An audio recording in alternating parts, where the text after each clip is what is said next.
kabisdak, good morning again. Nandito po tayo na naman sa ating Albalwarte mga kabisdak. So meron tayong pinakain dito mga kabisdak na isang cuting. So ayan. Hindi ito si Ningning ha, yung isa to. Kaya kapatid ni Ningning, kaibigan ni Ningning.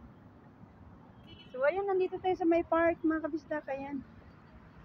So buti na lang hindi to umaalis dito sa area na ito mga kabisdak. Ito at saka yung isa pang pusa. Meron pa isang pusa doon mga kabisdak eh. Ayun. Nahanap natin mga kabisdak. Ayan. Tapos ayan, pinakain na natin si Ningning. Gutom na gutom ang pusa eh. Ayan o. Kuya Baye si Ningning eh. Wala naman tubig tayo Ningning. So wala kaming tubig mga kabisdak. Mahirapan kami. So inom na lang si Ningning mamaya. Ayan.